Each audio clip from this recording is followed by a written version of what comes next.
पत्नी का जो एक धर्म है उसे पातिव्रत धर्म कहते हैं। यदि केवल अपने पति को भगवान मानकर और उनकी आराधना में, तो वो मोक्ष पदवी भी प्राप्त करती और जो चाहे वो प्राप्त कर सकती है। पातिव्रत धर्म में बड़ी भारी सामर्थ्य है। सच्चाई की परीक्षा तो तभी होती है जब विपत्ति आती है। तुम धैर्यवान हो, तुम धर्मात्मा हो, तुम हमारे मित्र हो या तुम हमारे अर्धांगिनी हो, इसका परिचय तो तभी मिलता है जब विपत्ति हो। अर्थात मित्र विपत्ति में हो तो उस समय उसे छोड़ना नहीं चाहिए। तुम विपत्ति में हो तो धर्म नहीं छोड़ना चाहिए, धैर्य नहीं छोड़ना चाहिए। अगर पति विपत्ति में है, बहुत संपत्ति अपहरण हो गई, ऐसे पति का किसी भी तरह से मन न दुखावे कि अब आपके पास तो कुछ रह नहीं गया, हमारी आप कामनाओं को पूर्ण नहीं करे। धीरज धर्म मित्र अरुणारी, आपद काल परखे चारी। जो ऐसी स्थिति में अपने पति का सहयोग करती है। वनवास हुआ, सियाजू ने ना तो जनकपुर का सुख स्वीकार किया ना अवधपुर का। कहा जहां प्रभु श्री राम के चरण, वही मुझे करोड़ों अयोध्या जैसा सुख मिलेगा। यदि कोई स्त्री, अनुसुईया जी उपदेश करें सियाजू को, अपने पति का किसी कारणवश अपमान, धन नहीं है, उतना विद्वान नहीं, उतना ज्ञान नहीं, और तुम्हारे ही कर्मवश तो तुम्हारा पति बना है, उसका अपमान, पातिव्रत धर्म की यहां चर्चा करें। क्योंकि सबसे बड़ी पतिव्रताओं में शिरोमणि हैं श्री अनुसुईया जी, जिन्होंने भगवान हरि, हर और ब्रह्मा को 6-6 महीने के बालक बना दिया अपने पातिव्रत धर्म से। वो कह रहे हैं कि पति का अपमान न करें, अपने भगवान के समान समझे। यहां पातिव्रत धर्म की चर्चा प्रपंच की नहीं, बात यहां बहुत अध्यात्म की चरम ऊंचाई की बात करें अनुसुईया जी। इसको लौकिक में घसीटोगे ना तो ये तर्क वितर्क के सब। अगर हमारा इष्ट धर्म जोर का है ना, तो सामने कुछ हो ही नहीं सकता। इसका प्रमाण हम तुम्हें देते हैं।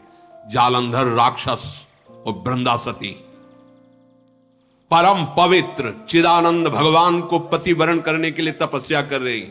देवर्षि नारद जी आए, तुम्हारा क्या उद्देश्य है? तो वृंदा ने कहा हमारा उद्देश्य है भगवान श्री हरि को पति रूप में प्राप्त करना।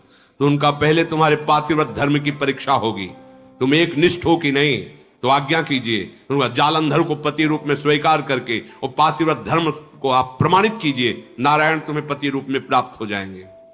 कोई भी बड़े से बड़ा देवता जालंधर का बाल बांका भी नहीं कर पाया। क्यों? क्योंकि सती अपने सतीत्व में सब देवताओं ने विनय की कि वैसे आराधना तो आप ही को पति रूप में प्राप्त करने की थी। नाथ आप स्वीकार कीजिए, नहीं तो जालंधर का आतंक, राक्षस और पतिव्रता वृंदा, वही तुलसी जी के रूप में और शालिग्राम के रूप में श्री हरि। आज भी उनको ब्याह किया जाता है, पूजन किया जाता है, तुलसी जी चढ़ाई जाती। जब हम किसी को इष्ट मान लेते हैं तो उसमें दोष दृष्टि नहीं होती, और जब हमें प्यार होता है ना तो उसका दोष भी गुण ही नजर आता है। और सच्ची बात है कि सबके हृदय में भगवान बैठे। यदि हमारी निष्ठा है तो तुम हिल नहीं सकते, हमारी निष्ठा के विपरीत नहीं चल सकते। जब भगवान नहीं चल पाते तो तुम तो इंसान हो।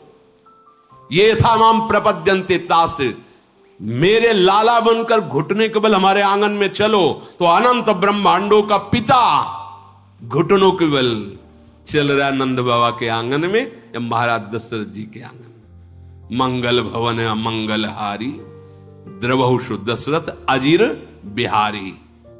दशरथ जी के आंगन में विचरने वाले, कैसी लीला।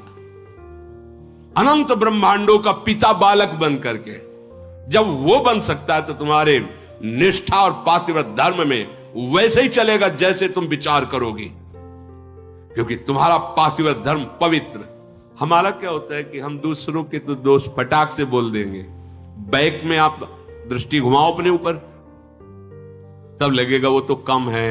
अगर हमारी बात खुल जाए, बहुत ही हम गलत हैं। संत सदैव सत्य स्वभाव वाले साधक उपासक बाहर नहीं देखते, अपने अंदर देखते हैं। अपने दोषों को मिटा दो तो बाहर केवल भगवान ही है, दूसरा कोई है ही नहीं। श्री अनुसुईया जी बड़ा सुंदर गृहस्थी में स्त्री शरीर पुरुष शरीर जो धारण की, इनको भगवत प्राप्ति का सहज उपाय बता रहे, और यह ऐसी सामर्थ्य ऐसे लिए स्त्री के लिए एक सुदृढ़ भगवत प्राप्ति का मार्ग है, जो घर परिवार में रह रही अपने पति में भगवान की भावना करना। मेरे पति ही मेरे भगवान हैं, ऐसी भावना से आठों पहर उनकी आज्ञा में रहना।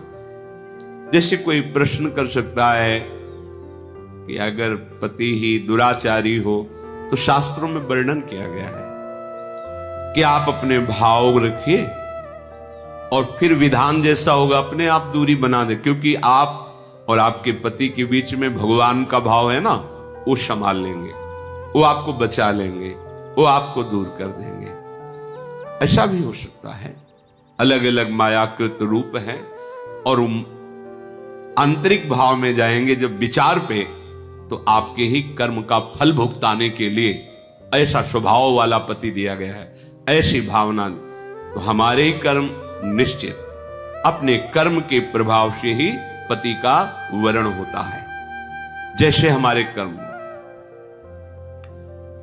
गायत्री के अनुष्ठान के द्वारा गायत्री जी को प्रसन्न करके जो कन्या प्रकट की थी, उनका नाम सावित्री जी हुआ था।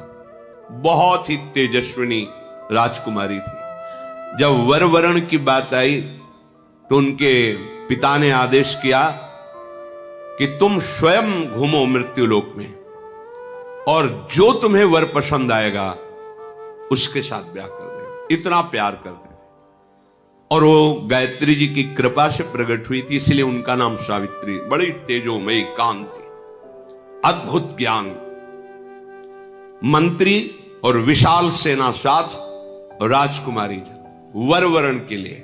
स्वयं तुम देखो, बहुत राजकुमारों को देखा, मन में ही नहीं आया। जंगल से गुजर रही थी, देखा एक लकड़हारा लकड़ी काट रहा है, दृष्टि गई, देखते ही लगाए मेरे प्राणपति, रुक गई। मंत्री से कहा आदर से इनको नीचे उतारो। वो तो क्या अपराध बन गया, सैनिक घेरे हुए हैं, राजमंत्री। हाथ जोड़कर राजकुमारी ने कहा मैं आपको पति रूप में वरण करती हूं। उनका आप नेत्र हैं आपके, आप देख पा रहे हैं मैं कौन हूं।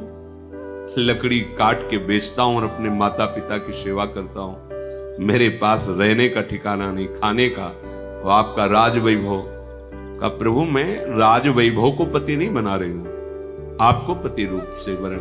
मेरा मन मान गया है, मेरा मन राजी हो गया है आपको देख के, आपके सौंदर्य को, आपके गुण को, आपके घर को, आपके वैभव को देखकर मैं पति नहीं बना रही, मेरा मन मान गया है। आपके माता पिता कहाँ हैं? बोले जंगल में एक झोपड़ी में विराजमान है। ठीक है, मंत्री से कहा ये स्वीकृत है, पूरी जानकारी ली, वापस लौट। जब वापस गए तो वहां बैठे हुए थे देवर्षि नारद जी।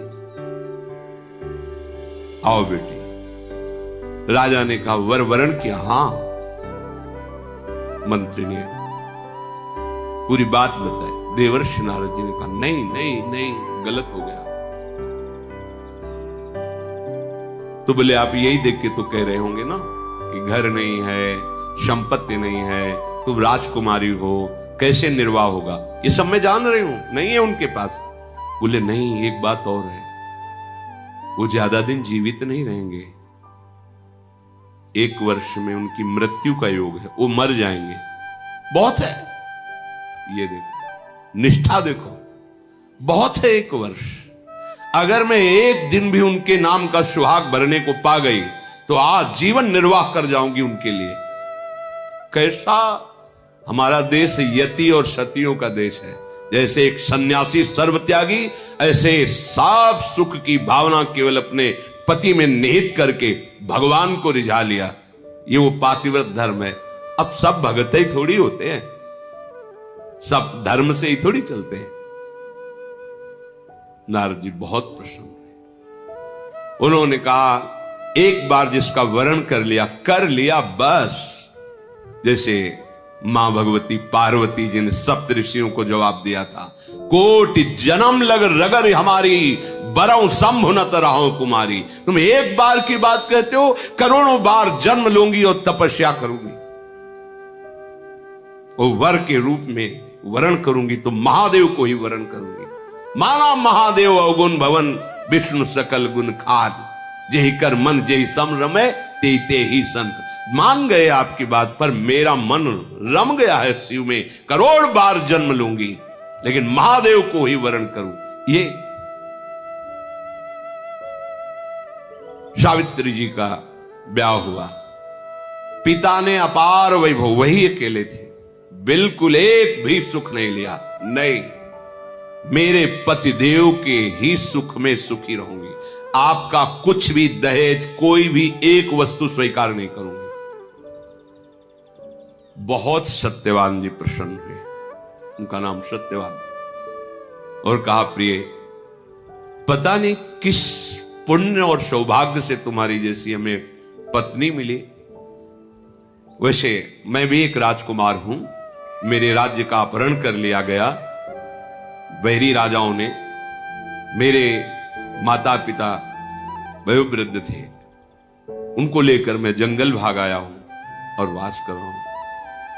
पर मैं तुम्हें कैसे, उनको ये पता नहीं कि मैं 1 वर्ष की आयु, लेकिन सावित्री जी को पता है, मैं तुम्हें कैसे सुख प्रदान कर सकता। बोले भगवान, बस आपकी चरण सेवा करके आपको सुखी देखकर मैं परम सुखी रहूंगी।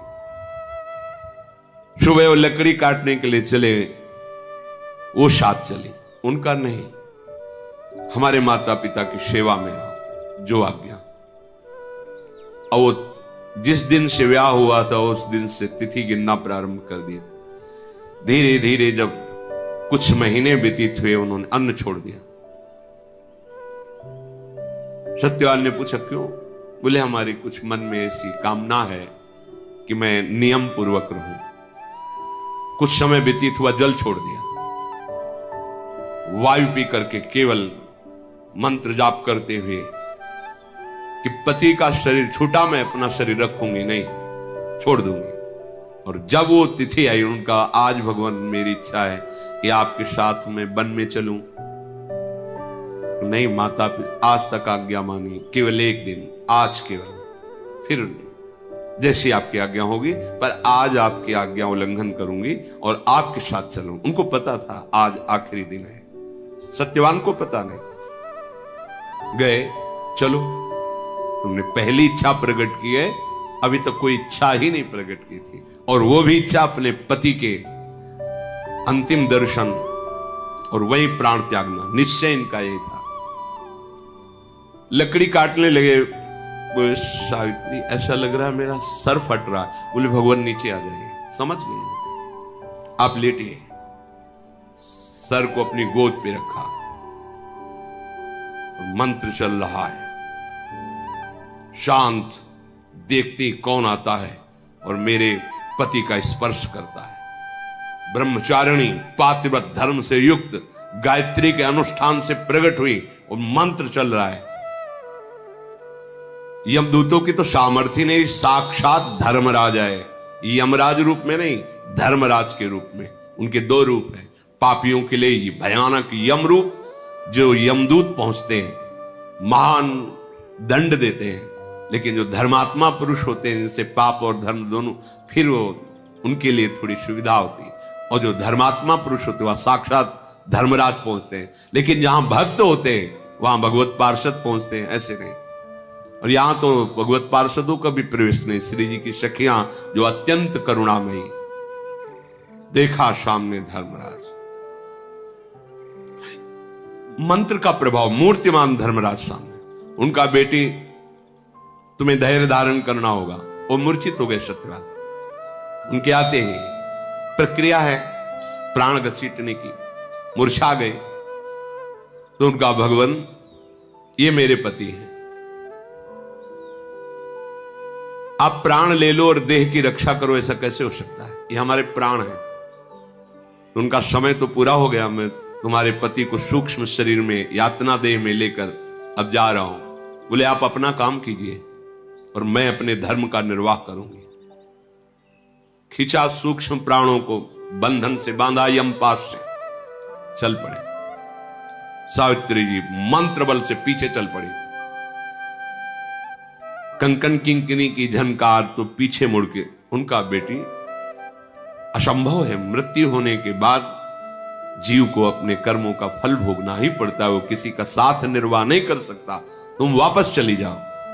उनका आप अपने कर्तव्य का पालन करें, हम अपने कर्तव्य का पालन करें। आगे बढ़े, पीछे का तुम्हारे पति प्रेम को देख करके हमारे हृदय में उत्साह हो रहा है। तुम वरदान मांगो, केवल सत्यवान के प्राणों को छोड़कर, इस जीवात्मा को छोड़कर तुम कोई भी वरदान मांगो। उनका सुना है हमारे सास ससुर राजा थे, उनका राज्य वैभव उनको पुनः प्राप्त हो जाए, उनके नेत्रों की ज्योति प्रकट हो जाए, ऐसी हमारी इच्छा है। तथास्तु। फिर चले, फिर देखो एक और वरदान मांग लो और आप वापस चले। तो हमारे माता पिता के पास केवल हम ही संतान थी, पुत्र नहीं था। एक पुत्र प्रदान कर दीजिए, अर्थात भाई।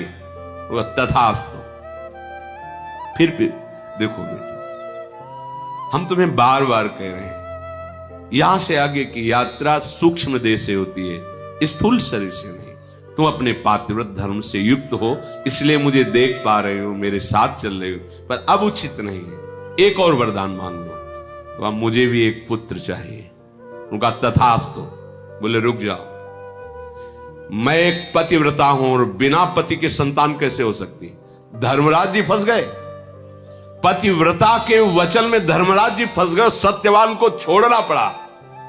ये उसी पातिव्रत धर्म का वर्णन पीछे हमने कई बार सुना है। कश्यप ऋषि से कहा कि मैं वो पेड़ की बगुली नहीं हूं जो तुम्हारे देखने से भस्म हो जाएगी, मैं एक पतिव्रता हूं।